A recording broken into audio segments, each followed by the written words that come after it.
Cold ಕೇಸ್ನಲ್ಲಿ DRI, CBI, CID ತನಿಖೆ ಈಗ ದೊಡ್ಡ ಮಟ್ಟದಲ್ಲಿ ಚರ್ಚೆ ಆಗ್ತಾ ಇದೆ. ಒಂದು ಕಡೆ ಡಿಆರ್ಐ ತನಿಖೆಯನ್ನ ಮಾಡಿ ಮತ್ತೊಂದು ಕಡೆ ಸಿಬಿಐ ತನಿಖೆಗೆ ಎಂಟ್ರಿ ಆಗಿ ಈಗ ರಾಜ್ಯ ಸರ್ಕಾರ ಸಿಐಡಿಗೂ ಆದೇಶವನ್ನು ಕೊಡದೆ ನೀವು ತನಿಖೆ ಮಾಡಿ ಅಂತ ಪ್ರೋಟೋಕಾಲ್ ಉಲ್ಲಂಘನೆ ಆಗಿದೆ, ಇದು ಗೊತ್ತಾಗಬೇಕು ಅಂತೇಳಿ ಸೂಚನೆ ಕೊಟ್ಟಿದೆ. ಇದರ ಬೆನ್ನಲ್ಲೇ ರಾಣ್ಯರಾವ್ ಪತಿ ಇಲ್ಲಿ ಜತಿನ್ ಹುಕ್ಕೇರಿ ಅವರು ಕೋರ್ಟ್ಗೆ ಅರ್ಜಿ ಸಲ್ಲಿಸಿದ್ರು. ಡಿಆರ್ಐ ಅಧಿಕಾರಿಗಳು ಸಮನ್ಸ್ ನೀಡಿದಾಗ ತನಿಖೆಗೆ ಸಹಕರಿಸಿದ್ದಾರೆ.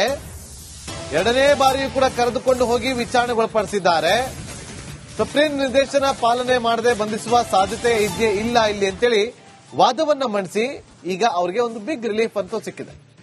ಇದು ರಾಣ್ಯರಾವ್ ಪಾಸ್ಪೋರ್ಟ್ ರಿಪಬ್ಲಿಕರಣಕ್ಕೆ ಲಭ್ಯ ಆಗಿದೆ. ಮತ್ತಷ್ಟು ಮಾಹಿತಿಯನ್ನು ಕೊಡೋದಕ್ಕೆ ನಮ್ಮ ಕ್ರೈಮ್ ರಿಪೋರ್ಟರ್ ನಾಗರಾಜ್ ಈಗ ನೇರ ಸಂಪರ್ಕದಲ್ಲಿ ಜಾಯ್ನ್ ಆಗಿದ್ದಾರೆ. ನಾಗರಾಜ್, ಈಗ ಜತಿನ್ ಹುಕ್ಕೇರಿಗೆ ಒಂದು ರೀತಿಯಲ್ಲಿ ಬಂಧನ ಭೀತಿಯಿಂದ ದೂರ ಆಗಿದ್ದಾರೆ ಅಂತ ಅನಿಸ್ತಾ ಇದೆ. ಇದರ ನಡುವೆ ತನಿಖೆ ಕೂಡ ಚುರುಕುಗೊಳ್ತಾ ಇದೆ.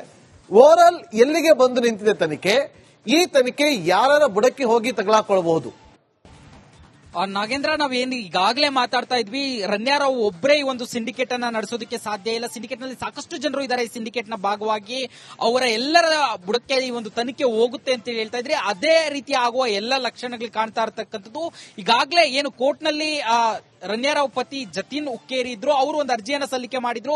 ಇದರಲ್ಲಿ ನನ್ನ ಬಂಧನ ಆಗುವ ಸಾಧ್ಯತೆ ಇದೆ, ಹೀಗಾಗಿ ನನಗೆ ರಿಲೀಫ್ ಕೊಡಬೇಕು, ಬಂಧನ ಮಾಡದಂತೆ ಸೂಚನೆಯನ್ನ ಕೊಡಬೇಕು ಅಂತೇಳಿ ತನಿಖೆಗೆ ಸಹಕರಿಸ್ತಾ ಇದೀವಿ ಅನ್ನೋ ಒಂದು ಮಾಹಿತಿಯನ್ನ ಕೋರ್ಟ್ಗೆ ಕೊಟ್ಟರು. ಅಲ್ಲದೆ ಕೋರ್ಟ್ಗೆ ಮಾಹಿತಿಯನ್ನ ಹಿರಿಯ ವಕೀಲ ಪ್ರಭುಲಿಂಗ ನಾವುದಿಗೆ ಮುಖಾಂತರ ಕೊಡಬೇಕಾದ್ರೆ ಮತ್ತೊಂದು ಸ್ಫೋಟಕ ವಿಚಾರವನ್ನ ಹೇಳ್ತಾರೆ. ಈಗಾಗಲೇ ಡಿಆರ್ಐ ಅಧಿಕಾರಿಗಳು 2 ಬಾರಿ ನನ್ನನ್ನು ವಿಚಾರಣೆಗೆ ಕರೆದಿದ್ದಾರೆ, ನಾನು 2 ಬಾರಿ ವಿಚಾರಣೆಗೆ ಹಾಜರಾಗಿದ್ದೀನಿ ಅನ್ನೋ ಮಾಹಿತಿಯನ್ನ ಕೊಡ್ತಾ ಇರ್ತಕ್ಕಂಥದ್ದು. ಅಂದ್ರೆ ಅಲ್ಲಿಗೆ ಅರ್ಥ ಆಗ್ತಾ ಇರ್ತಕ್ಕಂಥದ್ದು ಡಿಆರ್ಐ ತನಿಖೆ ಎಷ್ಟು ವೇಗವಾಗಿ ಸಾಗ್ತಾ ಇದೆ ಅನ್ನೋದು ಒಂದು ಅಂಶ.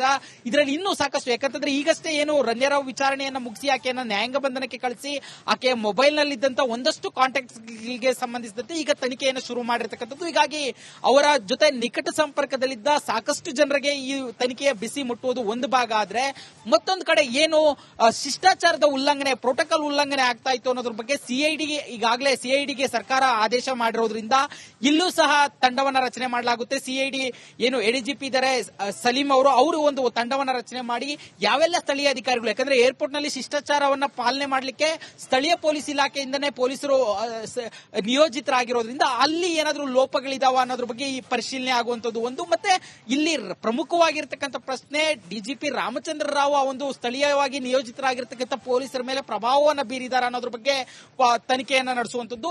ಇದು ಒಂದು ಭಾಗ ಆದ್ರೆ, ಮತ್ತೊಂದು ಕಡೆ ಸಿಬಿಐ ನಿನ್ನೆ ಸಾಕಷ್ಟು ಬೆಂಗಳೂರಿನ 3 ಕಡೆ ದಾಳಿಯನ್ನ ಮಾಡಿ ಪರಿಶೀಲನೆಯನ್ನು ನಡೆಸ್ತಾ ಇರ್ತಕ್ಕಂಥದ್ದು. Nagendra, okay, thank you Nagaraj. Cold ಕೇಸ್ನಲ್ಲಿ ಡಿಆರ್ಐ, ಸಿಬಿಐ, ಸಿಐಡಿ ತನಿಖೆ ಈಗ ದೊಡ್ಡ ಮಟ್ಟದಲ್ಲಿ ಚರ್ಚೆ ಆಗ್ತಾ ಇದೆ. ಒಂದು ಕಡೆ ಡಿಆರ್ಐ ತನಿಖೆಯನ್ನ ಮಾಡಿ ಮತ್ತೊಂದು ಕಡೆ ಸಿಬಿಐ ತನಿಖೆಗೆ ಎಂಟ್ರಿ ಆಗಿ ಈಗ ರಾಜ್ಯ ಸರ್ಕಾರ ಸಿಐಡಿಗೂ ಆದೇಶವನ್ನು ಕೊಡದೆ ನೀವು ತನಿಖೆ ಮಾಡಿ ಅಂತ ಪ್ರೋಟೋಕಾಲ್ ಉಲ್ಲಂಘನೆ ಆಗಿದೆ, ಇದು ಗೊತ್ತಾಗಬೇಕು ಅಂತೇಳಿ ಸೂಚನೆ ಕೊಟ್ಟಿದೆ. ಇದರ ಬೆನ್ನಲ್ಲೇ ರಾಣ್ಯರಾವ್ ಪತಿ ಇಲ್ಲಿ ಜತಿನ್ ಹುಕ್ಕೇರಿ ಅವರು ಕೋರ್ಟ್ಗೆ ಅರ್ಜಿ ಸಲ್ಲಿಸಿದ್ರು. ಡಿಆರ್ಐ ಅಧಿಕಾರಿಗಳು ಸಮನ್ಸ್ ನೀಡಿದಾಗ ತನಿಖೆಗೆ ಸಹಕರಿಸಿದ್ದಾರೆ. ಎರಡನೇ ಬಾರಿಯೂ ಕೂಡ ಕರೆದುಕೊಂಡು ಹೋಗಿ ವಿಚಾರಣೆಗೊಳಪಡಿಸಿದ್ದಾರೆ. ಸುಪ್ರೀಂ ನಿರ್ದೇಶನ ಪಾಲನೆ ಮಾಡದೆ ಬಂಧಿಸುವ ಸಾಧ್ಯತೆ ಇಲ್ಲ ಇಲ್ಲಿ ಅಂತೇಳಿ ವಾದವನ್ನ ಮಂಡಿಸಿ ಈಗ ಅವರಿಗೆ ಒಂದು ಬಿಗ್ ರಿಲೀಫ್ ಅಂತೂ ಸಿಕ್ಕಿದೆ. ಇದು ರಾಣ್ಯರಾವ್ ಪಾಸ್ಪೋರ್ಟ್ ರಿಪಬ್ಲಿಕರಣಕ್ಕೆ ಲಭ್ಯ ಆಗಿದೆ. ಮತ್ತಷ್ಟು ಮಾಹಿತಿಯನ್ನು ಕೊಡೋದಕ್ಕೆ ನಮ್ಮ ಕ್ರೈಮ್ ರಿಪೋರ್ಟರ್ ನಾಗರಾಜ್ ಈಗ ನೇರ ಸಂಪರ್ಕದಲ್ಲಿ ಜಾಯ್ನ್ ಆಗಿದ್ದಾರೆ. ನಾಗರಾಜ್, ಈಗ ಜತಿನ್ ಹುಕ್ಕೇರಿಗೆ ಒಂದು ರೀತಿಯಲ್ಲಿ ಬಂಧನ ಭೀತಿಯಿಂದ ದೂರ ಆಗಿದ್ದಾರೆ ಅಂತ ಅನಿಸ್ತಾ ಇದೆ. ಇದರ ನಡುವೆ ತನಿಖೆ ಕೂಡ ಚುರುಕುಗೊಳ್ತಾ ಇದೆ. ಓವರ್ ಆಲ್ ಎಲ್ಲಿಗೆ ಬಂದು ನಿಂತಿದೆ ತನಿಖೆ? ಈ ತನಿಖೆ ಯಾರ ಬುಡಕ್ಕೆ ಹೋಗಿ ತಗಲಾಕೊಳ್ಳಬಹುದು? ನಾಗೇಂದ್ರ ನಾವೇನ್ ಈಗಾಗಲೇ ಮಾತಾಡ್ತಾ ಇದ್ವಿ, ರನ್ಯಾರಾವ್ ಒಬ್ಬರೇ ಈ ಒಂದು ಸಿಂಡಿಕೇಟ್ ಅನ್ನ ನಡೆಸೋದಕ್ಕೆ ಸಾಧ್ಯ ಇಲ್ಲ. ಸಿಂಡಿಕೇಟ್ ನಲ್ಲಿ ಸಾಕಷ್ಟು ಜನರು ಇದ್ದಾರೆ. ಈ ಸಿಂಡಿಕೇಟ್ ನ ಭಾಗವಾಗಿ ಅವರ ಎಲ್ಲರ ಬುಡಕ್ಕೆ ಈ ಒಂದು ತನಿಖೆ ಹೋಗುತ್ತೆ ಅಂತ ಹೇಳ್ತಾ ಇದ್ರಿ. ಅದೇ ರೀತಿ ಆಗುವ ಎಲ್ಲ ಲಕ್ಷಣಗಳು ಕಾಣ್ತಾ ಇರತಕ್ಕಂಥದ್ದು. ಈಗಾಗಲೇ ಏನು ಕೋರ್ಟ್ ನಲ್ಲಿ ರನ್ಯಾರಾವ್ ಪತಿ ಜತಿನ್ ಉಕ್ಕೇರಿ ಇದ್ರು, ಅವರು ಒಂದು ಅರ್ಜಿಯನ್ನು ಸಲ್ಲಿಕೆ ಮಾಡಿದ್ರು.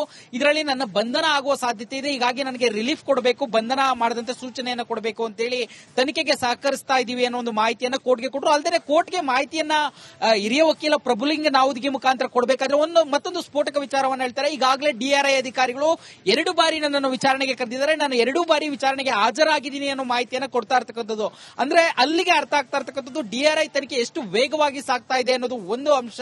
ಇದರಲ್ಲಿ ಇನ್ನೂ ಸಾಕಷ್ಟು, ಯಾಕಂತಂದ್ರೆ ಈಗಷ್ಟೇ ಏನು ರನ್ಯಾರಾವ್ ವಿಚಾರಣೆಯನ್ನ ಮುಗಿಸಿ ಆಕೆಯನ್ನ ನ್ಯಾಯಾಂಗ ಬಂಧನಕ್ಕೆ ಕಳಿಸಿ ಆಕೆಯ ಮೊಬೈಲ್ ನಲ್ಲಿದ್ದಂತ ಒಂದಷ್ಟು ಕಾಂಟ್ಯಾಕ್ಟ್ಸ್ ಗೆ ಸಂಬಂಧಿಸಿದಂತೆ ಈಗ ತನಿಖೆಯನ್ನು ಶುರು ಮಾಡಿರ್ತಕ್ಕಂಥದ್ದು. ಹೀಗಾಗಿ ಅವರ ಜೊತೆ ನಿಕಟ ಸಂಪರ್ಕದಲ್ಲಿದ್ದ ಸಾಕಷ್ಟು ಜನರಿಗೆ ಈ ತನಿಖೆಯ ಬಿಸಿ ಮುಟ್ಟುವುದು ಒಂದು ಭಾಗ ಆದ್ರೆ, ಮತ್ತೊಂದು ಕಡೆ ಏನು ಶಿಷ್ಟಾಚಾರದ ಉಲ್ಲಂಘನೆ, ಪ್ರೋಟೋಕಾಲ್ ಉಲ್ಲಂಘನೆ ಆಗ್ತಾ ಇತ್ತು ಅನ್ನೋದ್ರ ಬಗ್ಗೆ ಈಗಾಗಲೇ ಸಿಐಡಿಗೆ ಸರ್ಕಾರ ಆದೇಶ ಮಾಡಿರೋದ್ರಿಂದ ಇಲ್ಲೂ ಸಹ ತಂಡವನ್ನ ರಚನೆ ಮಾಡಲಾಗುತ್ತೆ. ಸಿಐಡಿ ಏನು ಎಡಿಜಿಪಿ ಇದ್ದಾರೆ ಸಲೀಂ ಅವರು ಒಂದು ತಂಡವನ್ನ ರಚನೆ ಮಾಡಿ ಯಾವೆಲ್ಲ ಸ್ಥಳೀಯ ಅಧಿಕಾರಿಗಳು, ಯಾಕಂದ್ರೆ ಏರ್ಪೋರ್ಟ್ ನಲ್ಲಿ ಶಿಷ್ಟಾಚಾರವನ್ನ ಪಾಲನೆ ಮಾಡಲಿಕ್ಕೆ ಸ್ಥಳೀಯ ಪೊಲೀಸ್ ಇಲಾಖೆಯಿಂದನೇ ಪೊಲೀಸರು ನಿಯೋಜಿತರಾಗಿರೋದ್ರಿಂದ ಅಲ್ಲಿ ಏನಾದರೂ ಲೋಪಗಳಿದಾವ ಅನ್ನೋದ್ರ ಬಗ್ಗೆ ಈ ಪರಿಶೀಲನೆ ಆಗುವಂತದ್ದು ಒಂದು. ಮತ್ತೆ ಇಲ್ಲಿ ಪ್ರಮುಖವಾಗಿರ್ತಕ್ಕಂಥ ಪ್ರಶ್ನೆ, ಡಿಜಿಪಿ ರಾಮಚಂದ್ರ ರಾವ್ ಒಂದು ಸ್ಥಳೀಯವಾಗಿ ನಿಯೋಜಿತರಾಗಿರ್ತಕ್ಕಂಥ ಪೊಲೀಸರ ಮೇಲೆ ಪ್ರಭಾವವನ್ನು ಬೀರಿದಾರ ಅನ್ನೋದ್ರ ಬಗ್ಗೆ ತನಿಖೆಯನ್ನ ನಡೆಸುವಂತದ್ದು.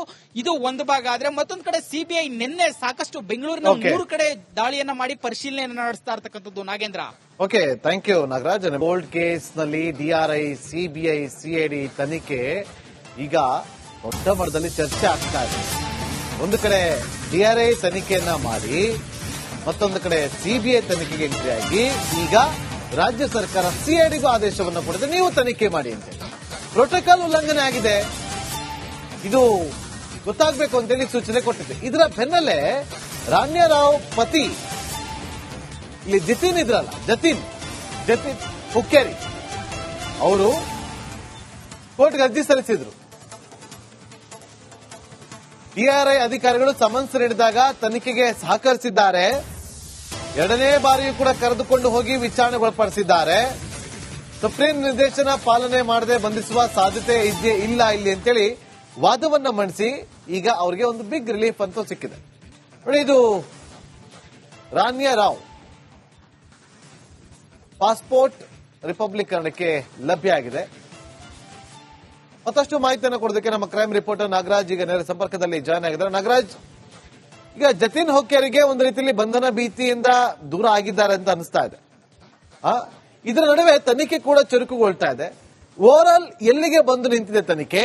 ಈ ತನಿಖೆ ಯಾರ ಬುಡಕ್ಕೆ ಹೋಗಿ ತಗಲಾಕೊಳ್ಳಬಹುದು? ನಾಗೇಂದ್ರ, ನಾವೇನು ಈಗಾಗಲೇ ಮಾತಾಡ್ತಾ ಇದ್ವಿ, ರನ್ಯಾರಾವ್ ಒಬ್ಬರೇ ಈ ಒಂದು ಸಿಂಡಿಕೇಟ್ ಅನ್ನ ನಡೆಸೋದಕ್ಕೆ ಸಾಧ್ಯ ಇಲ್ಲ. ಸಿಂಡಿಕೇಟ್ ನಲ್ಲಿ ಸಾಕಷ್ಟು ಜನರು ಇದ್ದಾರೆ. ಈ ಸಿಂಡಿಕೇಟ್ ನ ಭಾಗವಾಗಿ ಅವರ ಎಲ್ಲರ ಬುಡಕ್ಕೆ ಈ ಒಂದು ತನಿಖೆ ಹೋಗುತ್ತೆ ಅಂತ ಹೇಳ್ತಾ ಇದ್ರಿ. ಅದೇ ರೀತಿ ಆಗುವ ಎಲ್ಲ ಲಕ್ಷಣಗಳು ಕಾಣ್ತಾ ಇರತಕ್ಕಂಥದ್ದು. ಈಗಾಗಲೇ ಏನು ಕೋರ್ಟ್ ನಲ್ಲಿ ರನ್ಯಾರಾವ್ ಪತಿ ಜತಿನ್ ಉಕ್ಕೇರಿ ಇದ್ರು, ಅವರು ಒಂದು ಅರ್ಜಿಯನ್ನು ಸಲ್ಲಿಕೆ ಮಾಡಿದ್ರು.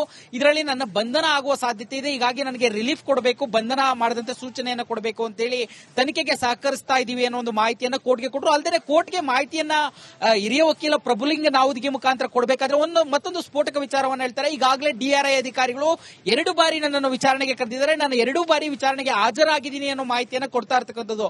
ಅಂದ್ರೆ ಅಲ್ಲಿಗೆ ಅರ್ಥ ಆಗ್ತಾ ಇರ್ತಕ್ಕಂಥದ್ದು ಡಿಆರ್ಐ ತನಿಖೆ ಎಷ್ಟು ವೇಗವಾಗಿ ಸಾಗ್ತಾ ಇದೆ ಅನ್ನೋದು ಒಂದು ಅಂಶ. ಇದರಲ್ಲಿ ಇನ್ನೂ ಸಾಕಷ್ಟು, ಯಾಕಂತಂದ್ರೆ ಈಗಷ್ಟೇ ಏನು ರನ್ಯಾರಾವ್ ವಿಚಾರಣೆಯನ್ನ ಮುಗಿಸಿ ಆಕೆಯನ್ನ ನ್ಯಾಯಾಂಗ ಬಂಧನಕ್ಕೆ ಕಳಿಸಿ ಆಕೆಯ ಮೊಬೈಲ್ ನಲ್ಲಿದ್ದಂತ ಒಂದಷ್ಟು ಕಾಂಟ್ಯಾಕ್ಟ್ಸ್ ಗೆ ಸಂಬಂಧಿಸಿದಂತೆ ಈಗ ತನಿಖೆಯನ್ನು ಶುರು ಮಾಡಿರ್ತಕ್ಕಂಥದ್ದು. ಹೀಗಾಗಿ ಅವರ ಜೊತೆ ನಿಕಟ ಸಂಪರ್ಕದಲ್ಲಿದ್ದ ಸಾಕಷ್ಟು ಜನರಿಗೆ ಈ ತನಿಖೆಯ ಬಿಸಿ ಮುಟ್ಟುವುದು ಒಂದು ಭಾಗ ಆದ್ರೆ, ಮತ್ತೊಂದು ಕಡೆ ಏನು ಶಿಷ್ಟಾಚಾರದ ಉಲ್ಲಂಘನೆ, ಪ್ರೋಟೋಕಾಲ್ ಉಲ್ಲಂಘನೆ ಆಗ್ತಾ ಇತ್ತು ಅನ್ನೋದ್ರ ಬಗ್ಗೆ ಈಗಾಗಲೇ ಸಿಐಡಿಗೆ ಸರ್ಕಾರ ಆದೇಶ ಮಾಡಿರೋದ್ರಿಂದ ಇಲ್ಲೂ ಸಹ ತಂಡವನ್ನ ರಚನೆ ಮಾಡಲಾಗುತ್ತೆ. ಸಿಐಡಿ ಏನು ಎಡಿಜಿಪಿ ಇದ್ದಾರೆ ಸಲೀಂ ಅವರು ಒಂದು ತಂಡವನ್ನ ರಚನೆ ಮಾಡಿ ಯಾವೆಲ್ಲ ಸ್ಥಳೀಯ ಅಧಿಕಾರಿಗಳು, ಯಾಕಂದ್ರೆ ಏರ್ಪೋರ್ಟ್ ನಲ್ಲಿ ಶಿಷ್ಟಾಚಾರವನ್ನ ಪಾಲನೆ ಮಾಡಲಿಕ್ಕೆ ಸ್ಥಳೀಯ ಪೊಲೀಸ್ ಇಲಾಖೆಯಿಂದನೇ ಪೊಲೀಸರು ನಿಯೋಜಿತರಾಗಿರೋದ್ರಿಂದ ಅಲ್ಲಿ ಏನಾದರೂ ಲೋಪಗಳಿದಾವ ಅನ್ನೋದ್ರ ಬಗ್ಗೆ ಈ ಪರಿಶೀಲನೆ ಆಗುವಂತದ್ದು ಒಂದು. ಮತ್ತೆ ಇಲ್ಲಿ ಪ್ರಮುಖವಾಗಿರ್ತಕ್ಕಂಥ ಪ್ರಶ್ನೆ, ಡಿಜಿಪಿ ರಾಮಚಂದ್ರ ರಾವ್ ಒಂದು ಸ್ಥಳೀಯವಾಗಿ ನಿಯೋಜಿತರಾಗಿರ್ತಕ್ಕಂಥ ಪೊಲೀಸರ ಮೇಲೆ ಪ್ರಭಾವವನ್ನು ಬೀರಿದಾರ ಅನ್ನೋದ್ರ ಬಗ್ಗೆ ತನಿಖೆಯನ್ನ ನಡೆಸುವಂತದ್ದು. ಇದು ಒಂದು ಭಾಗ ಆದ್ರೆ, ಮತ್ತೊಂದು ಕಡೆ ಸಿಬಿಐ ನಿನ್ನೆ ಸಾಕಷ್ಟು ಬೆಂಗಳೂರಿನ 3 ಕಡೆ ದಾಳಿಯನ್ನ ಮಾಡಿ ಪರಿಶೀಲನೆಯನ್ನು ನಡೆಸ್ತಾ ಇರ್ತಕ್ಕಂಥದ್ದು. Nagendra, okay. Okay, thank you Nagaraj. Gold ಕೇಸ್ನಲ್ಲಿ ಡಿಆರ್ಐ, ಸಿಬಿಐ, ಸಿಐಡಿ ತನಿಖೆ ಈಗ ದೊಡ್ಡ ಮಟ್ಟದಲ್ಲಿ ಚರ್ಚೆ ಆಗ್ತಾ ಇದೆ. ಒಂದು ಕಡೆ ಡಿಆರ್ಐ ತನಿಖೆಯನ್ನ ಮಾಡಿ ಮತ್ತೊಂದು ಕಡೆ ಸಿಬಿಐ ತನಿಖೆಗೆ ಎಂಟ್ರಿ ಆಗಿ ಈಗ ರಾಜ್ಯ ಸರ್ಕಾರ ಸಿಐಡಿಗೂ ಆದೇಶವನ್ನು ಕೊಡಿದೆ, ನೀವು ತನಿಖೆ ಮಾಡಿ ಅಂತ. ಪ್ರೋಟೋಕಾಲ್ ಉಲ್ಲಂಘನೆ ಆಗಿದೆ, ಇದು ಗೊತ್ತಾಗಬೇಕು ಅಂತೇಳಿ ಸೂಚನೆ ಕೊಟ್ಟಿದೆ. ಇದರ ಬೆನ್ನಲ್ಲೇ ರಾಣ್ಯರಾವ್ ಪತಿ ಇಲ್ಲಿ ಜತಿನ್ ಇದ್ರಲ್ಲ, ಜತಿನ್ ಹುಕ್ಕೇರಿ ಅವರು ಕೋರ್ಟ್ಗೆ ಅರ್ಜಿ ಸಲ್ಲಿಸಿದ್ರು. ಡಿಆರ್ಐ ಅಧಿಕಾರಿಗಳು ಸಮನ್ಸ್ ನೀಡಿದಾಗ ತನಿಖೆಗೆ ಸಹಕರಿಸಿದ್ದಾರೆ. ಎರಡನೇ ಬಾರಿಯೂ ಕೂಡ ಕರೆದುಕೊಂಡು ಹೋಗಿ ವಿಚಾರಣೆ ಒಳಪಡಿಸಿದ್ದಾರೆ. ಸುಪ್ರೀಂ ನಿರ್ದೇಶನ ಪಾಲನೆ ಮಾಡದೆ ಬಂಧಿಸುವ ಸಾಧ್ಯತೆ ಇದೆಯೇ ಇಲ್ಲ ಇಲ್ಲಿ ಅಂತೇಳಿ ವಾದವನ್ನ ಮಂಡಿಸಿ ಈಗ ಅವರಿಗೆ ಒಂದು ಬಿಗ್ ರಿಲೀಫ್ ಅಂತೂ ಸಿಕ್ಕಿದೆ. ನೋಡಿ, ಇದು ರಾನ್ಯಾ ರಾವ್ ಪಾಸ್ಪೋರ್ಟ್ ರಿಪಬ್ಲಿಕ್ ಕನ್ನಡಕ್ಕೆ ಲಭ್ಯ ಆಗಿದೆ.